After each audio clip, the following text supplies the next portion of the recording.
very much, Hans, and hello, everybody. Thank you for joining this webinar. The slides are going to follow the progression shown here, where we can see that there's a short introduction, and then there's a number of slides on energy policy in the UK, some on governance, on energy supply, on energy demand, on prices, and then on the LNG balance and indicators, before concluding with some short discussion on some specifics and issues.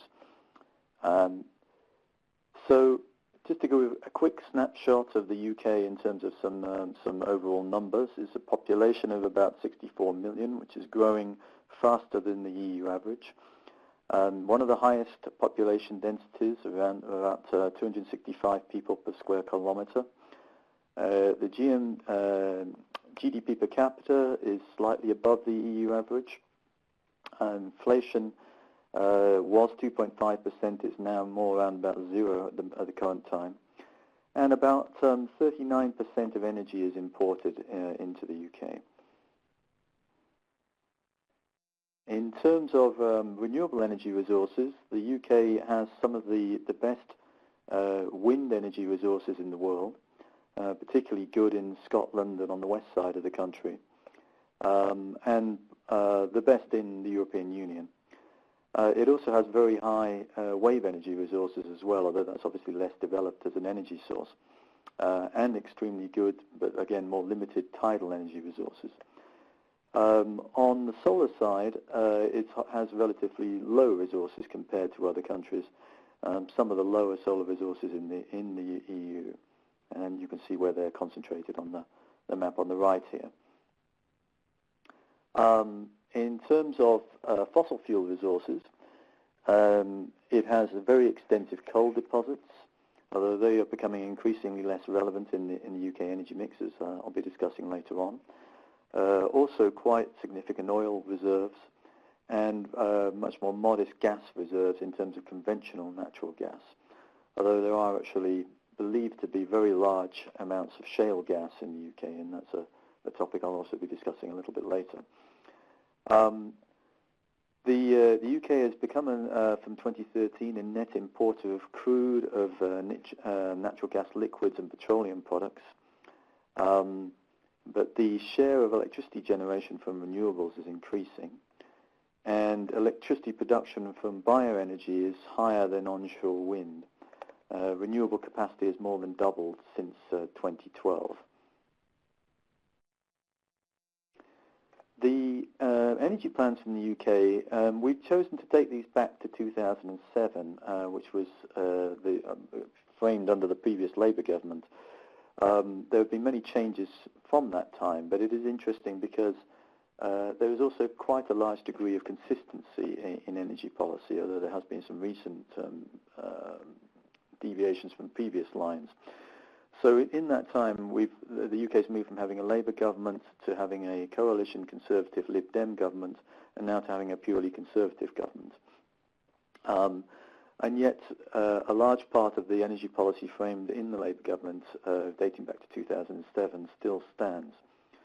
So the Energy White Paper from that year set the basic objectives, which were to ensure a secure, low-carbon and affordable energy supply. At that time, its main goals were to cut CO2 emissions by 60% before 2050. That target's since been raised, with real progress by 2020, to maintain the reliability of energy supplies, to promote competitive markets in the UK and beyond, and to ensure that every home is adequately and affordably heated. This was modified through the Low Carbon Transitions Plan in July 2009, which really set out how the UK planned to meet its binding carbon budget, and I'll discuss that in a minute.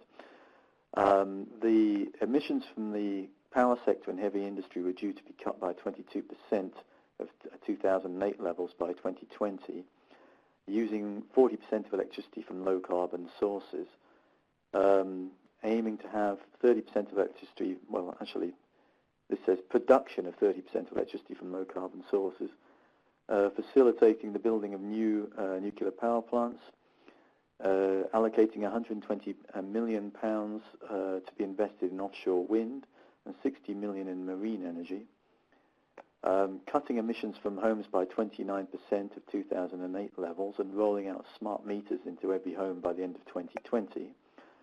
Cutting emissions in the workplace by 13% of 2008 levels, and cutting emissions from domestic transport by 14% of 2008 levels, including allocating £30 million for electric vehicle charging points in major cities and regions, and finally cutting farming and waste emissions by 6% of 2008 levels. The National Energy Plan highlights targeted energy savings of 20% reduction in final energy consumption, a move towards cleaner energy, especially heat and distributed energy, and clean large-scale electricity.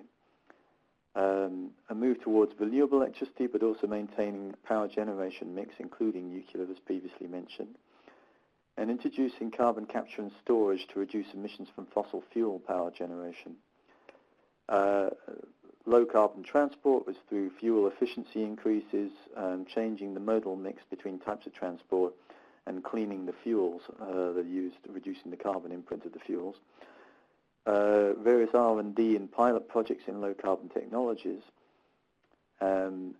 increasing security of supply through targeted investment facilitation, and affordable and reliable energy access for consumers. The renewable energy policy is driven in part by the UK's requirement to meet the EU's Renewable Energy Directive, which requires the renewable energy account for 15% of gross energy consumption by 2020.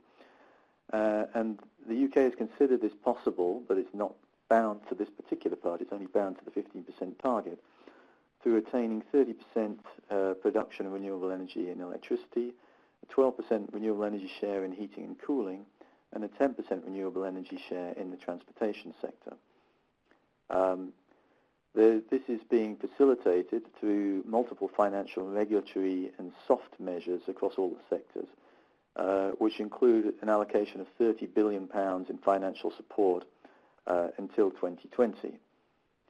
I should add that as regards to the targets, that these are for primarily for England, because Wales and Scotland have actually introduced their own targets. So Scotland has a commitment to attain 20% renewable energy share by 2020 and 100% renewable electricity by 2020. And Northern Ireland has targets of 40% renewable electricity and 10% renewable heat by 2020. And Wales, in addition to the UK target, or to the England and Wales target, has an additional objective of obtaining 4 gigawatts from marine energy by 2025. There's a focus on certain key renewable technologies which are deemed to have the highest potential to reach the 2020 targets, and these include onshore and offshore wind. The UK is now the global leader on offshore wind deployment.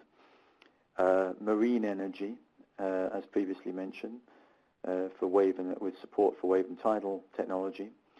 Biomass electricity and heat, with regulatory incentives to increase biomass use. Support for ground and air source heat pumps, particularly through a policy called the Renewable Heat Incentive. And renewable transport, and investment in electric vehicle infrastructure and grants for electric vehicle and hybrid vehicles. In terms of energy efficiency, the National Energy Efficiency Action Plan of April 2014 has an energy efficiency target of 18% savings in final energy consumption by 2020. This is part of the UK's commitments to meet a 2020, the EU's policy of 20% reduction in CO2 emissions, 20% of energy supply to be supplied through renewable energy forms, and a 20% improvement in energy efficiency by 2020. The central to the Energy Efficiency Directive in the EU is the achievement of the Article 7's provisions, which basically set a binding energy consumption target. And this target is equivalent to achieving new savings of 1.5% of annual energy sales to final customers every year cumulatively from 2014 to 2020. And the UK is implementing measures to help achieve this, although it already had many measures in place prior to the adoption of that directive as well. Amongst the measures that it has implemented, and some of these are undergoing transformations, there were a total of 19 policy measures that were contributing towards the energy efficiency target. And these have most importantly have included the various energy efficiency obligations, which started out as the energy efficiency obligation scheme, was revised to become the carbon emissions reductions target, and then the community energy savings program, and then those have all been recently combined into the energy company obligation scheme, the ECO scheme. So that is the successor of all of those previous programs, but essentially is doing the same task. There's also programs supporting energy audits and management schemes. These include, which is something which is relatively unique to the UK, a carbon reduction commitment scheme, which applies to those parts of those companies which are deemed to be significant energy users but are not covered under the EU's emissions trading scheme. And those companies are actually required to undergo a cap and trade scheme for CO2 emissions with support for energy efficiency deployment measures. They're also required to report their greenhouse gas emissions under that scheme.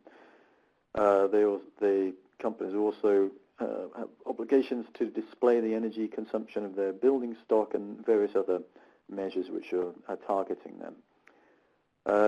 In the domestic sector, the energy company obligation is mostly targeting energy savings in the domestic sector, but there's also a smart meters program which is rolling out smart electricity and gas meters to all domestic properties by 2020. And there's various consumer information programs and training, professional training schemes in order to improve the quality of energy efficiency measures being deployed. And lastly, just to mention that outside of these sectors in the industrial sector, in addition to the EU ETS scheme that I previously mentioned, the UK also has a climate change levy and a set of climate change agreements. And these ostensibly mean that if you don't sign up to one of these agreements and you're in a heavy or a relatively energy-intensive sector of the economy, then you will be subject to paying an additional climate change levy, whereas if you do sign up to these agreements and commit to make energy efficiency improvements, then most of the levy is waived. And currently, most of the energy-intensive sectors in the UK are actually signed up into these agreements, which are projected to be on course to save 11% of energy consumption in those sectors since the inaugurations of the scheme. There's a number of policies which are encouraging energy efficiency of new and existing buildings. In the actual public building stock, there are commitments or requirements to reduce greenhouse gas emissions by 14% by 2012-2013, and the UK has estimated savings to have been about 164 gigawatt hours by 2020 through these measures. And so the idea here is that the public bodies would actually act as a leader and show how reductions can be produced. There's also access for businesses to support the installation of cost-effective energy efficiency measures, and regulations in place from 2009 to increase the energy efficiency in the transportation sector, including for public transport, such as ultra-low emission vehicles, eco-driving, green bus funds, etc. The government is also promoting combined heat and power and other renewable energy efforts through the renewable heat incentives scheme, as I mentioned earlier. And it's introduced distribution use of system and transmission use of system tariffs to ensure that the tariffs are operated on a cost-reflective basis to consider network costs, and that creates incentives for consumers to consider their usage profile and therefore reduce their consumption during peak usage periods. Now, added up all together, this has resulted in really quite a striking reduction in energy intensity in the UK. In 1990, the UK was a little bit lower than the EU average energy intensity, and some way above countries like Japan, for example, which had the lowest energy intensity at that time, as you can see on this graph. Since that time, though, and particularly since 2000 onwards, the energy intensity in the UK has declined quite sharply. So from 2000, it's been declining at 3% per annum, and is now the lowest energy intensity of any of the OECD economies. And to understand what that means in terms of energy consumption, UK energy consumption would be currently 28% higher than it actually is, were it to have average EU energy intensity. And it would be 14% higher were the rate of decline since 2000 to have matched the EU average. So clearly these energy efficiency measures have been making a large difference to the overall demand for energy in the UK. And this is a not very well-known story, but it's a very important story in terms of the impact of UK energy policy.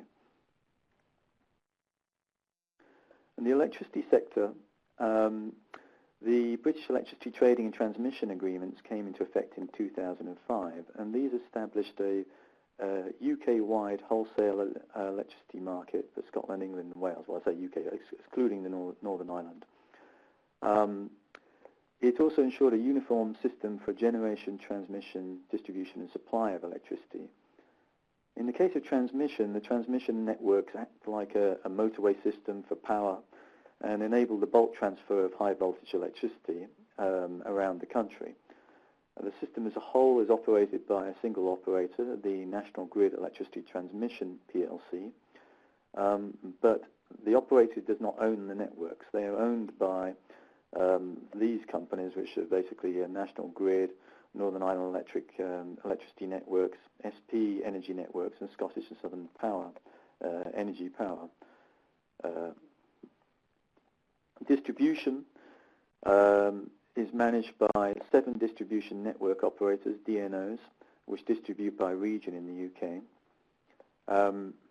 And they distribute obviously from the high voltage transmission to grid to the industrial, commercial and domestic users. Even though their share is decreasing, natural gas, coal and oil still represent about 55% of electricity generated in the UK. But we'll see that the figures on this particular slide have been updated. Some of the other ones you'll see a bit later on are for slightly earlier years. So as of Q3 in 2015, nuclear power is accounting for 21.5% of UK power generation, and renewables accounted for 23.5%. But both of those have increased, especially renewables, quite significantly from earlier periods, and coal in particular has declined. But furthermore, electricity production and consumption as a whole has been decreasing over the last several years, mainly in the industrial and the residential sectors. And a lot of that can be attributed to energy policy and the impact of energy efficiency measures. In the case of gas, National Grid owns the high-pressure gas transmission system in Great Britain, that's excluding Northern Ireland. And again, it acts like the motorway system to enable the bulk transfer of gas around the countries. There are then 8 regional distribution networks, and all gas suppliers have to be certified by the regulator Ofgem, that's the Office of Gas and Electricity Markets, which is an unministerial government department. In other words, it's an independent body, and its function as a national regulatory authority. And its objectives are to promote security of supply and sustainability, supervise and develop markets and competition, and regulate and deliver government schemes. And it doesn't just apply to gas, it also regulates the electricity sector as well. lastly, just to mention, for gas, there's also an active debate about gas from fracking, and the direction of government policy is not yet very clear on this. There's a lot of consultations happening. Estimates of reserves in the UK, though, have found that there are very substantial reserves that could be accessed through fracking. But it is, as I'm sure most of you are aware, is quite a controversial technology. Coal traditionally was a very significant component of the UK's energy mix, and currently over three quarters of the nation's requirements are imported. Until recently, there were 15 working coal-fired power stations accounting for 25 gigawatts, but several of those were due to close by the end of last year, about 8 gigawatts worth. In addition, there have been the introduction of much more significant taxes applying to CO2 emissions, particularly since 2013, which has an impact of greatly increasing the cost of coal-fired generation. So to give an indication of how important they are, the current, as of the middle of last year, the taxes due to the UK scheme were about 4 times as large as those due to the EU ETS emissions trading scheme, which also applied in the UK, which means therefore that the UK has the most taxed, or the highest carbon taxes of any of the countries in the EU, in the case of power generation. And the government has recently announced its intention to have a consultation next year on ending unabated coal-fired power stations by 2025. So in other words, the only coal-fired power that would be permissible after 2025 would be that using carbon capture and storage to capture all of its CO2 emissions. However, at the same time, there have been a previous policy to award £1 billion to the first large-scale CCS demonstration project, and there have been two competing projects which are undergoing final review to see which would be the beneficiary of this. But that pledge was actually cancelled in November last year as part of the budgetary review in the UK. And so it now looks like there is no policy to provide large-scale support for CCS other than increasing essentially taxes, which creates an indirect support for technologies which are actually low carbon electricity generation. Nuclear power. By the end of 2012, the UK had 16 nuclear reactors with a combined capacity of 9.2 gigawatts. Some of these reactors were old and are due to be shut down by 2019, about 7.4 gigawatts. But the government has taken a series of actions to encourage nuclear development, and 16 gigawatts is expected to be constructed by 2025. And for any new nuclear build, the Energy Act in 2008 requires prospective nuclear operators to submit a funded decommissioning program for approval by the Secretary of State for Energy and Climate Change. And this is to intend, obviously, to make all of the full cradle-to-grave costs, well, at least as regards up to the end of decommissioning, transparent in the process. And this could be deemed to apply a large brake on the development of nuclear power because those costs are very substantial. On the other hand, though, the government is using a mechanism which has been proposing to provide quite large additional financial support to certain nuclear projects. And this has led, in the case of the Hinkley Point C nuclear power plant, which is a proposed development of that existing power station to increase its capacity considerably, to Austria filing an objection to the Commission on the basis that this created a significant subsidy to nuclear power. And so I'm not quite sure what the current status of that is. I believe that the documents are under submission. I don't believe this is being reviewed yet. But the UK policy is still to maintain support for this nuclear power project. And through it, it would basically give a guaranteed additional price support for 35 years.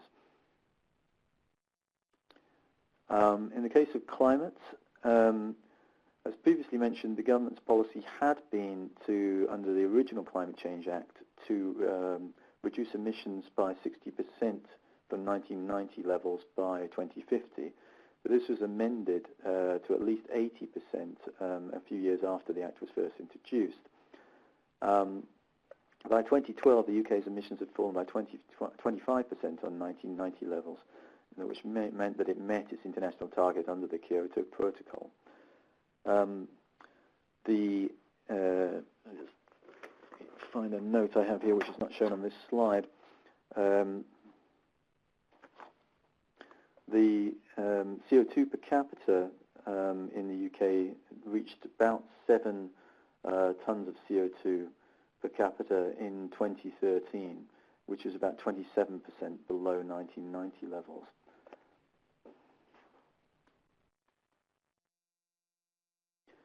Just going back to this, sorry, briefly on the climate change policy.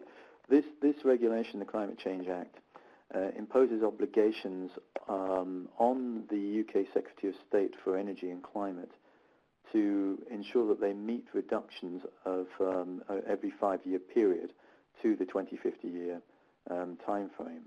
And it's also created a separate advisory body which gives advice to the government about what it needs to do in order to meet these targets.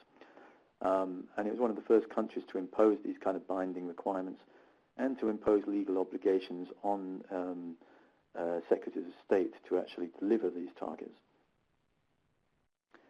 In terms of governance for the electricity and gas sectors, there are 17 companies in the electricity sector representing over 95% of power generation, of which 6 of them are main companies. And there are 32 retailers, of which 6 are the large retailers.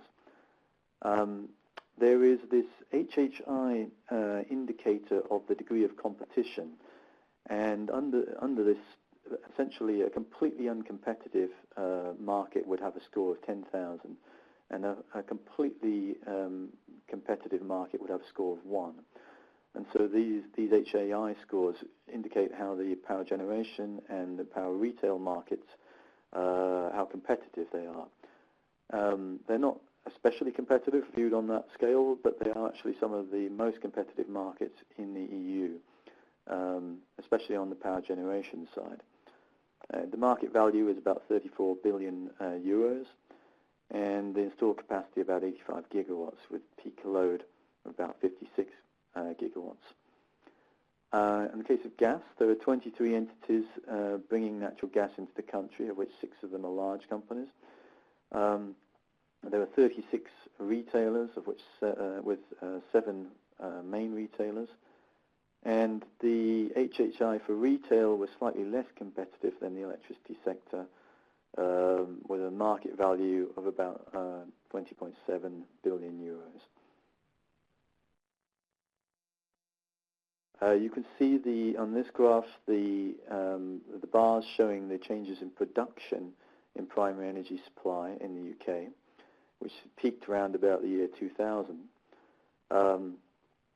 But as was previously mentioned, demand has reduced considerably in the UK as well. So although production has declined, the reduction in demand has helped to maintain some of the degree of energy independence that the UK previously had. So in around 2000, it was over 120%, and currently it's just under 60%. You can see the total primary energy supply here presented in red. The breakdown of primary energy supply, I think this is probably for 2012, is shown in this graph. And at this time, you can see that the gas was 35%, oil 30%, solids were 20%, electricity 11%, and biofuels 4%. The main change since that time is a reduction in solids that has declined quite strongly as a result, particularly of the increase in carbon taxes applying to the coal sector. And so, although bioenergy using solid biofuels has actually taken up some of that slack in the meantime. Here we can see the supply of electricity and the consumption of electricity. And you can see on the left the extraordinary change in the demand for electricity, which was growing very strongly up until around about 2000, 2002, and then completely flipped around and has been declining quite sharply since. And a large part of that is not because of economic changes, it's because of policy changes improving the efficiency of electricity demand or use in the economy as a whole. And you can see what a major contribution that improvement in efficiency has made to meeting the UK's energy needs. Again, the production by source is slightly out of date here. It has a larger share of coal. At the time these figures, which I'm not entirely sure, was counting for 36%. And now I believe the last quarter of last year, or sorry, the third quarter of last year, I think coal was accounting for 17%, and renewables were up to almost 24% at that time.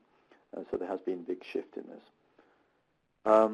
Supply of electricity, we can see shown in this graph, and the capacity by source. I'll quickly move on from here. The UK has a number of interconnectors accounting for 4 gigawatts of capacity, the largest one being to France, but also one to the Netherlands and some to Northern Ireland, the Republic of Ireland. And there are 2 different routes for interconnector investment, a regulated route with a cap and floor regime and a so-called merchant exempt route. In terms of gas supply, the UK has gas pipelines with Belgium with a capacity of 25.5 billion cubic meters a year, with the Netherlands with a capacity of 14.2 billion BCM, and the largest one being to Norway with a capacity of 26.3 BCM. There are also 3 import facilities for liquefied natural gas, which has a capacity to meet nearly 50% of annual demand if required. Norway and Russia are the 2 main gas suppliers for the UK, and gas production has fallen nearly 70% since its peak in the year 2000.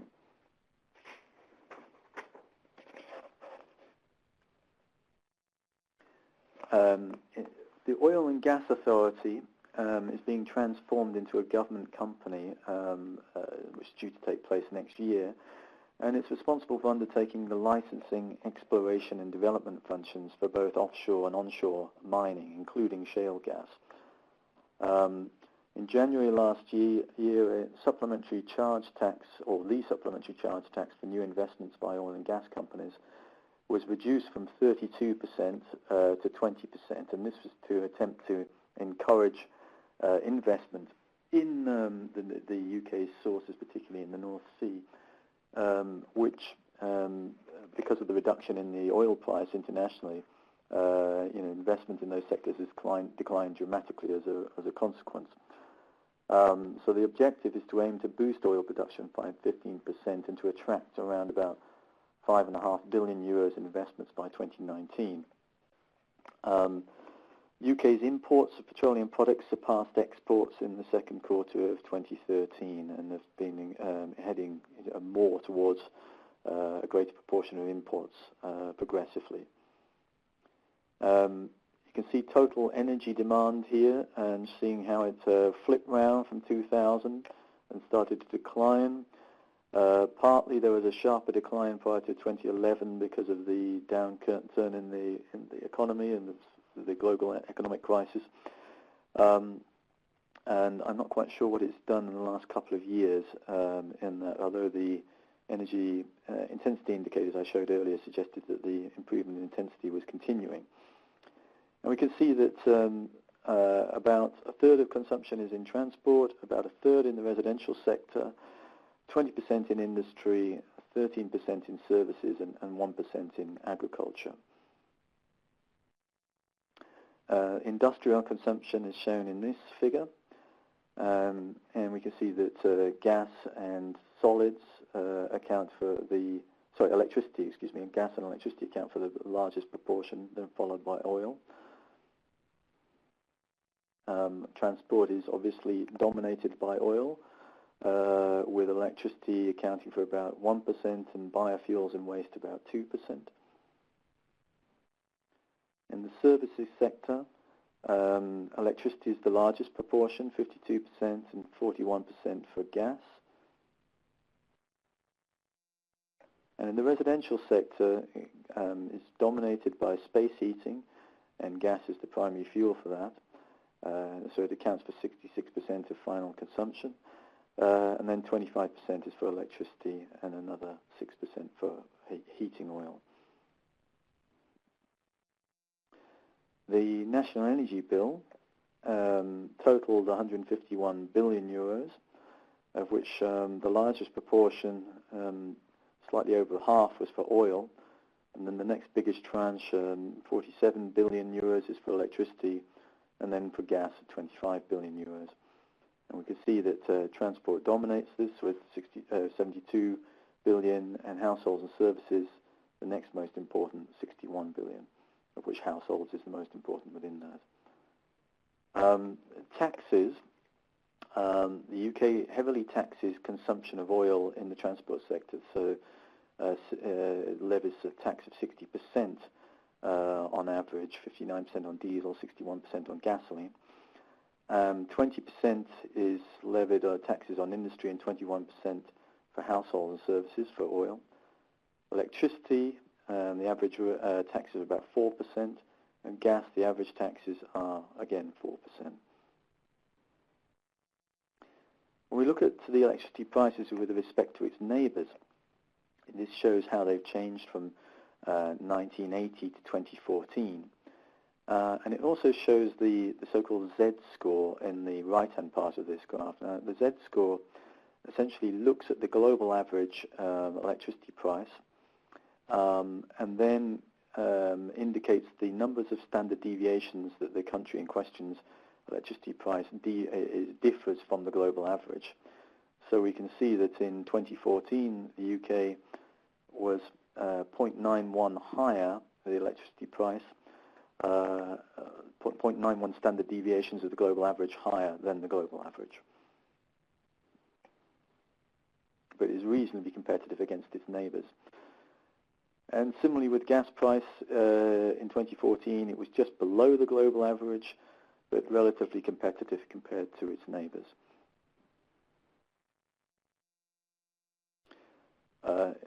Indicators of energy security here. For some reason, these OECD figures only seem to give energy security to one figure. So by 2000, the UK was producing twice as much oil as it needed, so it had a self-sufficiency figure, a value of 2. 2013 is around about 1, but it's in fact producing less than it needs. So it's more like 0.6 overall. I think in case of gas, it's about 0.75 currently, and a total self-sufficiency of about 0.66 is about 2/3 self-sufficient in terms of oil and gas. Renewable energy supply accounted for 5.1% of total primary energy supply in 2013. I think it actually by 2014 that was up to 7%, so it's growing quite rapidly. And the renewable energy supply share in electricity shows 14.9 in 2013, but for Q3 2015 it was up to 23.5. So again, that's growing quite rapidly.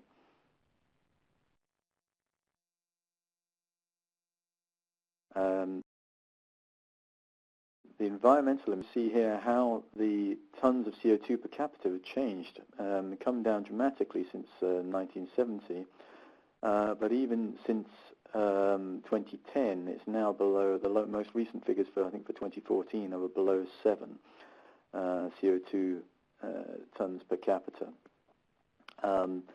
And the CO2 as a percentage of GDP will be below, quite a bit, I think, below that 2010 figure of 0.22 now.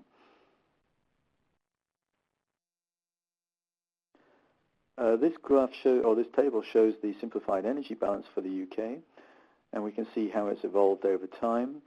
The main changes which are occurring here is the reduction in total overall consumption. We can see that in 1970 it was around about 135 135 million tons of oil equivalent, and by 2012 that was 127, despite a very significant growth in GDP over that time frame. There has been a shift away from industry towards, in terms of the UK economy has shifted strongly towards the service sector. But industry is still an important part and is more important than the service sector in terms of total consumption. As mentioned previously, transport and the residential sector are the largest proportions of consumption. This shows the primary energy balance. I think this is for 2012 shown here. The IEA data now gives it up for 2013 if you want to see that figure. And you can see the different consumption by solids, oil, gas, and different production levels and electricity, and the proportions that they account for. The main change from this time in the last couple of years, which won't be shown on this graph, is the sharp reduction in the production and consumption of solids in favor of other forms of, which will primarily be used for electricity generation. Technology. The technology focus, according to the 2015 Energy Bill, was on development of carbon capture and storage, especially offshore saline aquifers, depleted offshore gas and oil reservoirs. And in the case of renewable energies, with a focus on biomass electricity and non-domestic heat, offshore wind, which has a very large theoretical potential, and wave and tidal energy,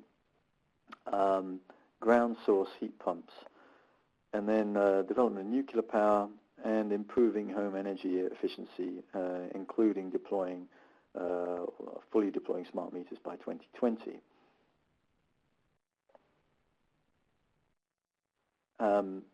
The UK is a world leader and focal point for development of wave and tidal stream technologies, and there are plans under consideration at the moment to build a large tidal lagoon in the Swansea Bay region as a possible precursor to developing similar projects in several other areas of the country. This project has now actually been open to negotiate receiving direct support from the government, and that process is underway at the moment. So waiting the outcome from that to see whether this project, this very large-scale project planned for the Swansea Bay region, will go ahead or not. In the case of CCS, the UK had installed the largest battery in Europe and had pilot plant for compressed liquid air. But as I mentioned previously, it now looks like the major CCS demonstration project will not be going ahead in the UK, given the decision at the end of last year to remove the £1 billion support that had previously been proposed. But there is continuing development of nuclear power plants and continuing support for that. Some of the issues, it's been suggested that the UK may struggle to meet its renewable energy targets, especially in transport and the heat sector. While it seems to be doing okay on the electricity sector, in the transport sector, the current penetration is around about 4.8%, and yet there doesn't seem to be any policy frameworks in place to increase that currently. So unless something new happens, that's unlikely to increase. The Renewable Heat Incentive Scheme has been rolling out slowly. It was being delayed by many years, or a final decision about what the values would be. That was decided last year or the year prior, and it remains a little bit too early to see exactly what impact that's going to have on renewable heat deployments. But because this is starting relatively late, there are concerns that the UK may not meet its targets. In the case of electricity, there's also been recent cuts in support provided to small-scale solar projects, and also to the support being provided for onshore wind. Against that, though, the government is arguing that, in fact, the amount that it had planned to allocate to renewable electricity generation in general is actually at the absolute top end of what it had been proposing to allocate. So it's justifying these cutbacks on that basis. And it's suggestive that the cost of onshore wind is such that it's becoming cost competitive in any case, given the introduction of these very significant carbon taxes for fossil fuel generation. So it remains to be seen quite how that will play out. The Commission, I believe, is actually reviewing UK's progress next year. So I think in terms of meeting its 15% renewable energy supply target by 2020. So it'll be interesting to see what comes out of that process. The Scottish Government has issued an expert scientific panel report on unconventional oil and gas and essentially rejected fracking in Scotland. But that is not the case in the rest of the UK currently, and there's been quite a lot of work undergoing exploring the feasibility of fracking and the implications of it from an environmental perspective, and trying to understand what how viable it may or may not be, although there are no projects yet announced, so it's an area that remains to be investigated. So recent government policy has shifted from backing energy efficiency, which was a very strong focus of the previous two administrations, and now there's, apart from the ongoing continuation of the energy companies' obligation, the carbon reduction commitment, and the climate change agreements, which are some of the major policies on energy efficiency, there have been some rollbacks on other parts of energy efficiency, particularly the government's Green Deal scheme for the residential and small businesses sectors, which was disbanded last year and hasn't been replaced by anything. And similarly, rolling back on the commitment to require all new buildings to be zero net carbon from, in the case of commercial buildings, that was going to be from 2016. That's now been, that policy has now been withdrawn. And for the residential sector, it was going to be 2019, and I think that's under, I'm not sure exactly what the status is, but I don't think that's still policy. So the main focus has shifted more towards a supply-based mechanism for meeting requirements under the climate change agreement, and primarily this policy to remove any support for coal, or even to ban coal essentially from 2025 unless it's the emissions are abated. So it's a kind of concentration of approach, and that's expected to drive up the use of gas, which might help in the short term meet requirements and might meet the 5-year requirements, but does raise question marks about whether the UK would remain on course over its longer term requirements to 2015. Given the need to decarbonize the energy infrastructure more generally. It has an antiquated electricity grid, and the intention is that there should be approximately £110 billion worth of investment in electricity infrastructure by 2020. The housing stock in the UK has long been recognized as being some of the least efficient in Europe, and contributes almost 14% of annual carbon emissions. Primarily, this is because of the age of the buildings. It's some of the oldest building stock in Europe. And so improving home energy efficiency is a national infrastructure priority. And while there are the continuation of schemes such as the Energy Companies Obligation, which help support that, as I've mentioned, there's been a weakening of the building code requirements, or the direction of where they were going. They're still getting tougher, but they're not getting tougher as fast as had been planned. There's also, related to this relatively decrepit from a thermal point of view building stock, still a problem with energy poverty. And this is despite having some of the lowest electricity prices in the residential sector in the EU. And there have been various government efforts to try and alleviate energy poverty, especially for pensioners. But as I previously mentioned, and to conclude, the big challenge in the longer term for UK policy is going to be meeting its 2030 greenhouse gas targets, without continuing to build on the previous improvements in energy efficiency, renewable energy, and carbon capture and storage deployment efforts. So this will be interesting to see what the current government does in the coming years to try and redress that balance and to try and put things back on track over the longer term. These are the sources used in the presentation, and just to say that there are many additional slides which I won't talk about now, which talk more in depth about various aspects of UK energy policy. But I think now's the time to open the floor to Q&A.